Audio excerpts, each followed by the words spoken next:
बहुत प्यारा सा शिव चर्चा भजन लेके आयल बाड़ी। दर्द भरी भजन बा, प्लीज आप लोग सुनम। अब वीडियो अच्छा लगी तो लाइक शेयर सब्सक्राइब दबा के करम। चली भजन सुन ली। बालका के आस में रहिला उपवास, बालका के आस में रहिला उपवास। बिलखत बाड़ी एगो नारी राम, बिलखत बाड़ी एगो नारी राम। रौरे दुआरी खड़ी रोवेली बझनिया राम, रौरे दुआरी खड़ी रोवेली बझनिया राम। भोले बाबा हो जाई सहैया राम, भोले बाबा हो जाई सहैया राम।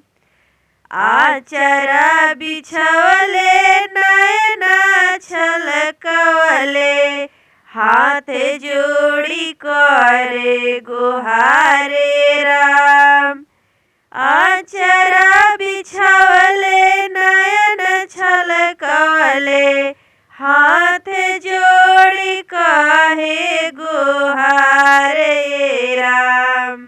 मार तार ताना सगरी जमाना, जगवा में होता हसाई राम।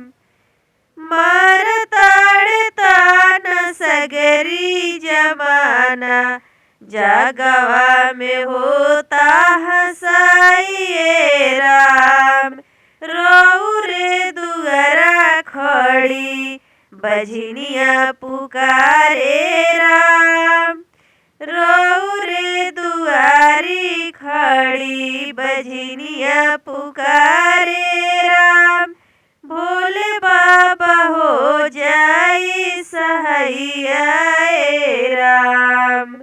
12 बरिसवा हो भइले हमरो सदिया, हमरो पर दया कर साई राम।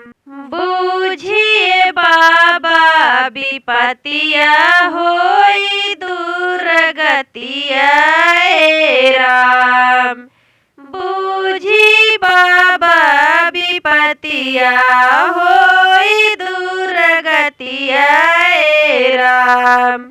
रौरे दुआरी खड़ी रोएली बझनिया, भोले बाबा हो जाई सहैया।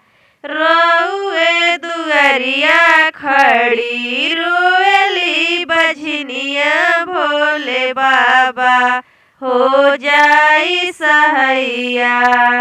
बालका के आस में रहिला उपवास, बिलखत बाड़ी एगो नारी राम, बिलखत बाड़ी एगो नारी राम। हर हर महादेव।